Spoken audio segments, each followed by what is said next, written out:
Hello my dear, educational gurus is here and I think the sound is clear. So today I am making a video on the forgotten hero, Bose the forgotten hero and the real hero of independence. मतलब आज हम लोग सुभाष चंद्र बोस के बारे में बात करेंगे and first of all happy independence day. Topic जो है लिखा हुआ है कि real hero of independence, real hero of independence. आज हम लोग बात करेंगे रियल हीरो ऑफ इंडिपेंडेंस, जिनका नाम है सुभाष चंद्र बोस।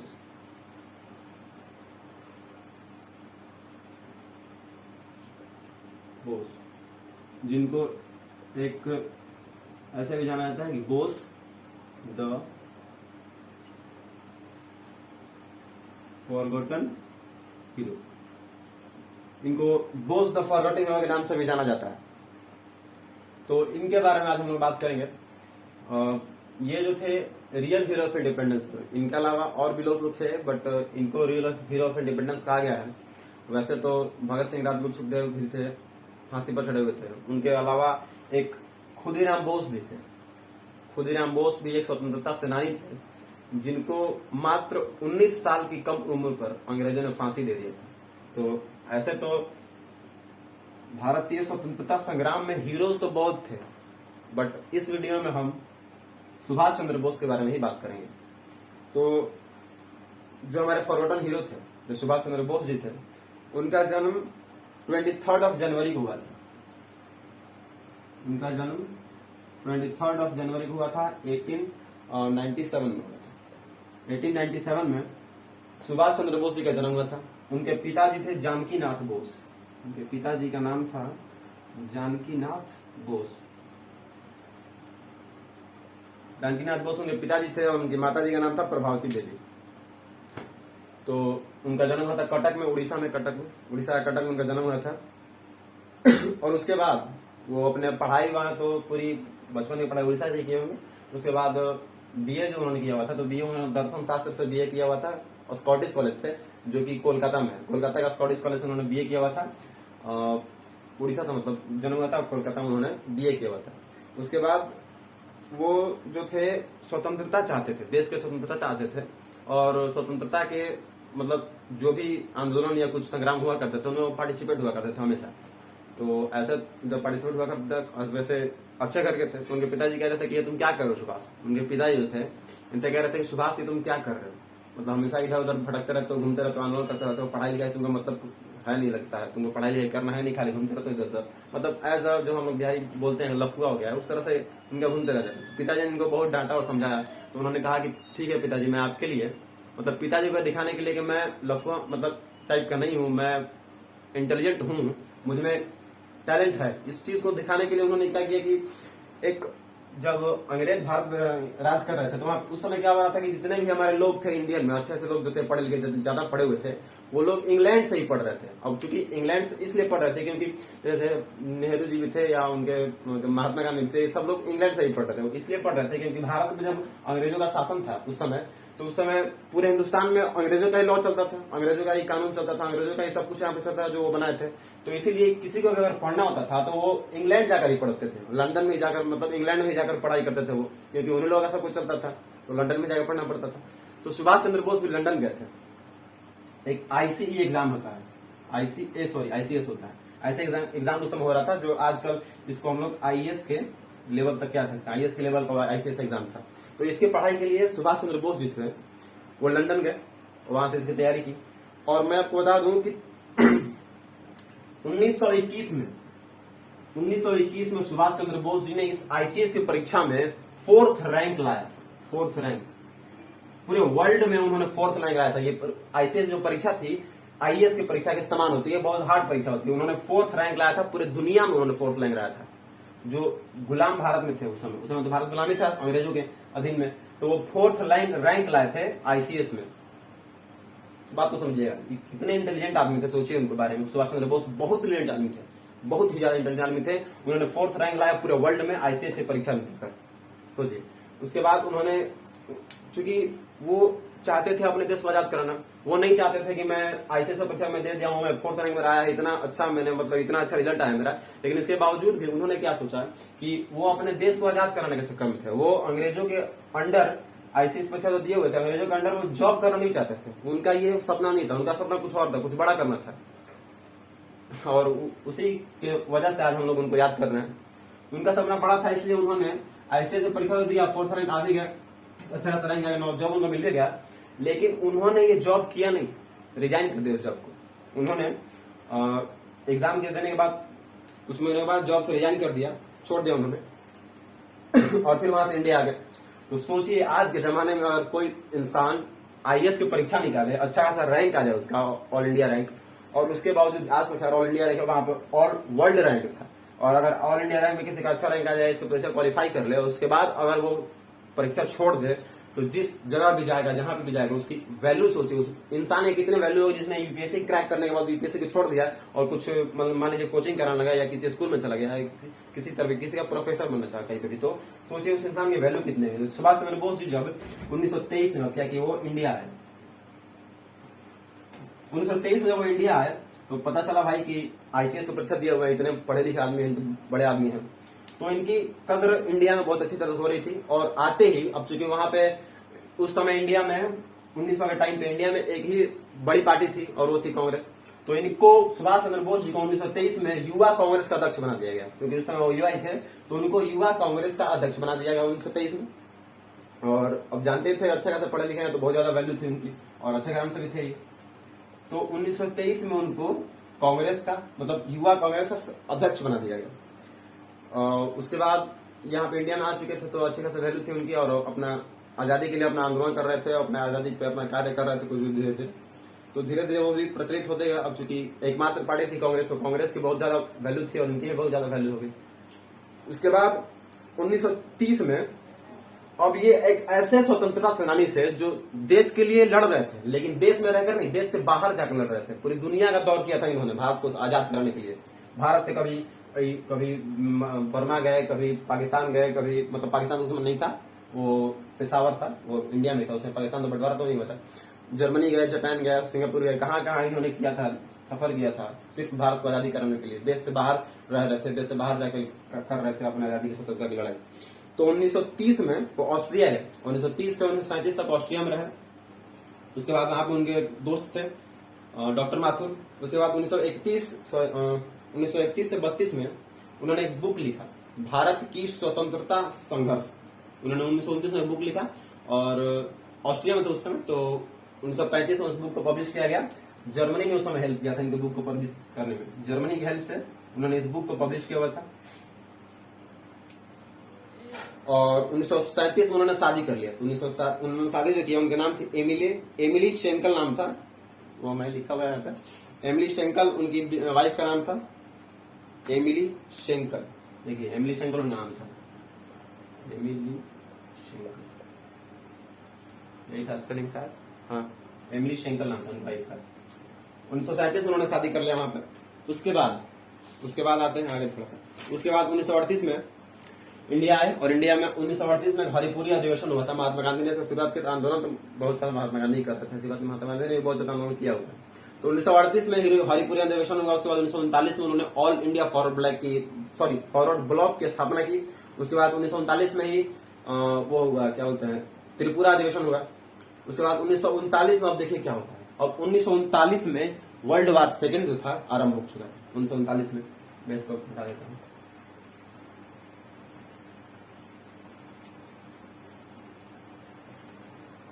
उन्नीस में वर्ल्ड वार सेकेंड स्टार्ट हो चुका था। उसमें दो जगह थे, मतलब दो टीम थी, मित्र राष्ट्र और धुरी राष्ट्र।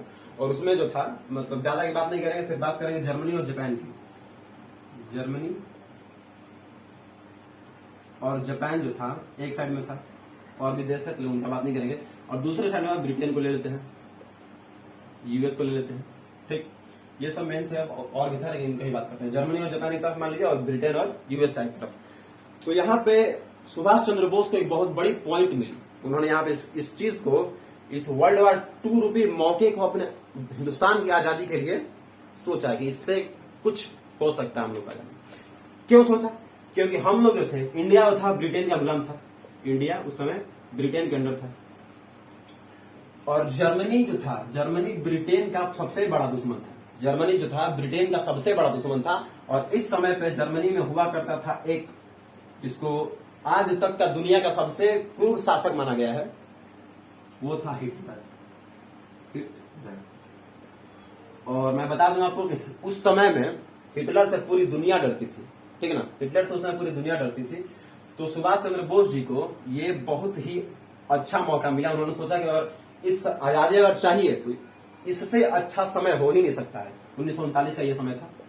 उन्होंने सोचा कि इससे बेहतरीन समय, मतलब आजादी के लिए पूरा जोर शोर लगाने का यही मेन वक्त है, यही मेन टाइम है, जब बोस जी को और पूरे भारत को, हर भारतीय को यही मेन टाइम है कि आप अपना पूरा पोटेंशियल आजादी के लिए लगा दीजिए। इससे अच्छा टाइम कभी हो नहीं सकता है। उन्होंने ये सोचा। तो उसके बाद उन्होंने ऐसा सोचा तो अच्छी बात थी। और उसके बाद उस समय 1939 के समय पे ब्रिटेन का था, इंडिया में जो था गवर्नर जो था, ब्रिटेन का गवर्नर जो था, गवर्नर जनरल जो था, उसका नाम था क्या नाम था उसका? लिथगो नाम था। लिथगो था उस समय इंडिया का गवर्नर। इंडिया में ब्रिटेन का गवर्नर था लिथगो। तो उसने घोषणा ये किया, उसने घोषणा कर दिया। घोषणा क्या किया कि जैसे ब्रिटेन की जो कंपनियां थी, यहाँ पे ईस्ट इंडिया कंपनी थी, तो ईस्ट इंडिया कंपनी के अंदर इंडियन लोग काम कर रहे थे, तो उनका नाम था भारतीय अंग्रेज सिपाही, ठीक ना। उनका नाम इंडियन ब्रिटिश मोटनी था, ठीक ना। भारतीय अंग्रेज सिपाही जो थे, तो उसने यह किया, ने घोषणा कर दिया कि भारतीय अंग्रेज सिपाही जो हैं वो ब्रिटेन की तरफ से, अब देखिए यहाँ पे, ब्रिटेन की तरफ से जर्मनी के लिए लड़ेंगे। भारतीय अंग्रेज सिपाही ब्रिटेन के लिए जर्मनी के खिलाफ लड़ाई लड़ेंगे।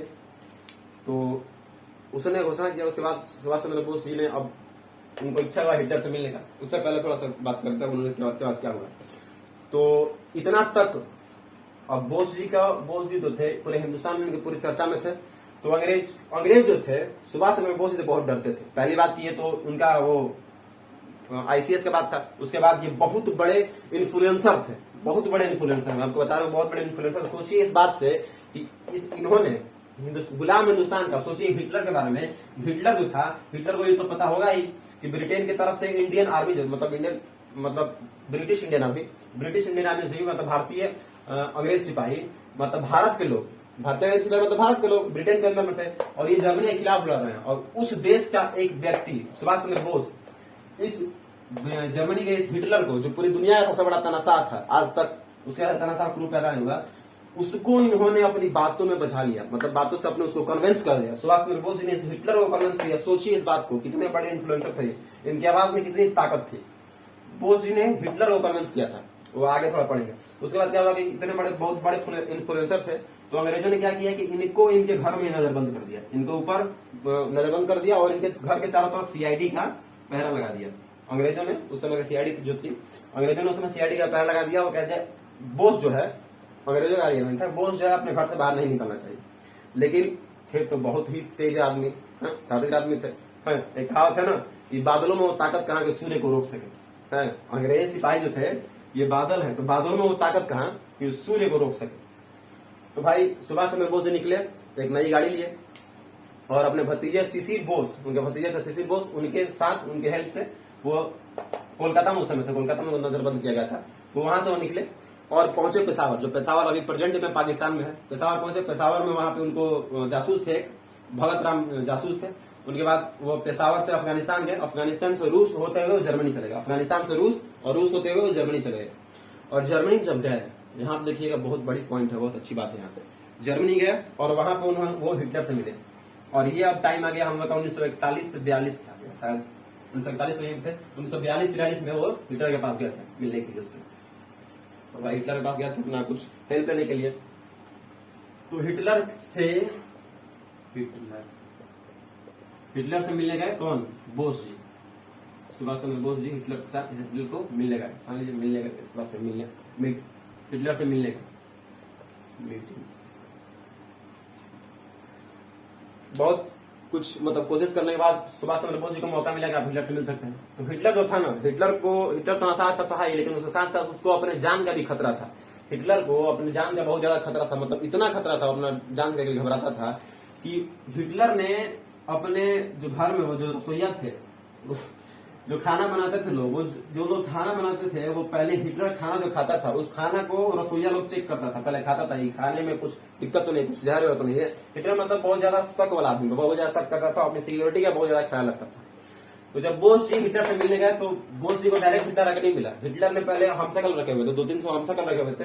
तो हिटलर के हमशक्ल बोस के पास आ रहे थे और पूरी दुनिया में सब लोग से हिटलर की से डायरेक्ट कॉन्टेक्ट में किसी से नहीं मिलता था। उसके हमशक्ल जो थे वही आके पूरी दुनिया में जितने भी लोग हिटलर से मिलना चाहते थे उससे मिलता था। तो बोस जी जब गए तो बोस जी से भी हिटलर का वो हमशक्ल ही मिलने आया। तो हिटलर जब हमशक्ल इनसे मिलने आया तो हिटलर हमशक्ल आया है मिलने, तो उनसे बोला हाय मैं हिटलर हूँ, बोले क्या कहना है। सुभाष चंद्र बोस जी बोले कि मैं सुभाष चंद्र बोस हूँ, मैं इंडिया से आया हूँ, मुझे आपसे नहीं मिलना हिटलर से मिलना है। इस तरह कुछ हुआ होता, क्योंकि हमशक्ल को पहचान ले रहा था क्योंकि ये जो हिटलर आ रहे थे। तो जैसे मान लीजिए हम आपसे मिलने गए, मान लीजिए कोई एक व्यक्ति अगर मैंने हम आप जो है आपसे मिलने जा रहे हैं, आप जो वीडियो देख रहे हैं उनके बारे में बताते हैं। तो मान लीजिए कोई जब किसी से मिलने जाता है, हेल्प के लिए जाता है, तो पहले तो वो तो भाई छोटा हुआ, अगर हेल्प के लिए गया हुआ तो कभी भी मदद करने वाला मदद मांगने वाला से बड़ा ही होता है। तो ये पहले गया था, पहले इनको हाथ बनाना चाहिए कि मैं बोस जी हूँ, मतलब सुभाष चंद्र बोस हूँ, मुझे हिटलर से मिलना है। तो इस तरह का वहां कुछ वाकया हुआ था। तो हिटलर इनसे इस बात से सोचने लगा, हिटलर की भाई कौन व्यक्ति है जो मेरे हमशक्ल को पहचान लिया, और जब ये गए तो इनसे मिल लिया, बोला कि हाँ मैं मुझे आपसे ही मिलने आया। तो इस तरह से उनको बहुत प्रभाव पड़ा, इस चीज का बहुत प्रभाव पड़ा हिटलर पे। इन्होंने कन्विंस कर लिया और वहां पे मीटिंग हुआ और कुछ बातें हुई। तो उस तरह से हिटलर को लगा कि बंदे में दम है। हिटलर ने भी सोच लिया था उस समय कि बंदे में दम है। तो हिटलर ने कुछ इनको पॉइंट्स बताए, कुछ मोटिवेशन तो इनमें कुछ कुछ बार हुआ था। हिटलर ने बोस जो कुछ बातें बताई, कुछ चीज बताई और कुछ प्लान्स होते, कुछ यहाँ प्लान्स थे। उसके बाद आजाद जी थे, सॉरी आजाद बोल रहा हूँ, सुभाष चंद्र बोस जी ने फिर क्या किया कि IIL का गठन किया। IIL देखिए, IIL एक था, इसका फुल फॉर्म है Indian national league. Subhash Chandra Bose ji ने वहां पे IIL का स्थापना किया, इंडियन नेशनल लीग का, और इसके हेड बना दिए इसको रास बिहारी बोस जी। रास बिहारी बोस एक थे, उनको इसका हेड बनाया। और फिर उन्होंने उसके साथ ही INA का भी गठन किया, सॉरी INA का भी गठन किया। INA जो है INA इंडियन नेशनल आर्मी, उन्होंने INA का गठन किया, इंडियन नेशनल आर्मी। देखिए बोस जी तो थे ना, उनका सबसे बड़ा मोटो यही था कि अंग्रेजों से लड़के ही उसको हरा सकते हैं। गांधी जी जो थे वो कहते थे हिंसा नहीं करना है, लेकिन ये कहते थे हिंसा ही करना है, अंग्रेजों को हम लड़के ही उनसे भगा सकते हैं। भाई हमारा देश है, हमको संपूर्ण स्वराज चाहिए, अंग्रेजों से हमको भीख में नहीं चाहिए हिंदुस्तान, हमको संपूर्ण स्वराज चाहिए, हमारा ये देश है। तो वो क्या विश्वास करते हैं लड़ाई में ही, सीधा सीधा बात है। और उसकी लड़ाई के लिए फौज चाहिए, आर्मी चाहिए, सेना चाहिए। तो उसके लिए वो हर जगह घूम घूम के अपने सेना बनाया करते थे। तो उन्होंने फिर INA का गठन किया। तो INA जो था इसका फुल फॉर्म है इंडियन नेशनल आर्मी, जिसको हम लोग आजाद हिंद फौज के नाम से जानते हैं। और इसके हेड बना दिया इसको, इस पार्टी मतलब ये जो है इसका हेड बना दिया उन्होंने मोहन सिंह को। उसके बाद फरवरी और मई के महीने में वो 1943 में जर्मनी से नेता ही थे, जर्मनी एक पनडुब्बी थी, जो कि जर्मन उसने क्या बोलते हैं हिटलर उनका बहुत हेल्प किया हुआ था। तो जर्मनी से सिंगापुर जाने के लिए रवाना हुए। जर्मनी से वो निकले, जर्मनी का पनडुब्बी था, ठीक ना। तो मेडागास्कर द्वीप गए, जर्मनी से निकल के वो जर्मन का एक यू बॉक्स नाम था, यू बॉक्स था शायद, उसका वो था V180 वहां पर एक पनडुब्बी था, उसके साथ हिटलर ने उसको हेल्प किया था, उनको हेल्प किया हुआ था। तो इस पनडुब्बी से वो मेडागास्कर द्वीप पहुंचे, और मेडागास्कर द्वीप पहुंचने के बाद मेडागास्कर द्वीप पहुंचे, ठीक है। और मेडागास्कर द्वीप से फिर सुमात्रा पहुंचे, और सुमात्रा पहुंचे वो जापान के एक वहां पे था, जापान का एक पनडुब्बी था, उसका नाम था I-29 जापान का एक पनडुब्बी था, जिसके हेल्प से वो सुमात्रा द्वीप पहुंचे, जो आज इंडोनेशिया में आइलैंड है सुमात्रा, जो इंडोनेशिया में आज के डेट में इंडोनेशिया में प्रेजेंट है। और जो INA था उसका एक सॉन्ग था, INA जो था उसका एक सॉन्ग था, मोटिवेशन सॉन्ग मान लीजिए कह सकते हैं इसको, कि कदम कदम बढ़ाए जा, कदम कदम बढ़ाए जा, और खुशी के गीत गाए जा, खुशी के गीत गाए जा, कदम कदम बढ़ाया जा, खुशी के गीत गाया जा। सुभाष चंद्र बोस जी ने ये एक कविता दिया हुआ था, जिसे या सॉन्ग दिया था, सॉन्ग बोलते हैं इसको, सॉन्ग दिया हुआ था। और उन्होंने कुछ वर्ड्स भी दिए हुए थे, मोटिवेशन के उन्होंने कुछ वर्ड्स भी दिए हुए थे, वर्ड्स थे जो मैं इनको लिख देता हूँ।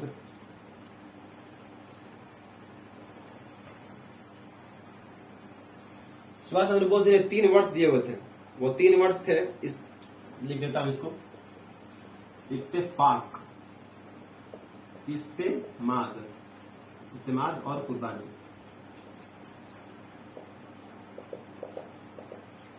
इत्तेफाक, इस्तेमाद और कुर्बानी। और इत्तेफाक का मतलब होता है एकता, ठीक। उसके बाद इस्तेमाद का मतलब होता है विश्वास, और कुर्बानी का मतलब समझ रहे हैं, बलिदान, ठीक।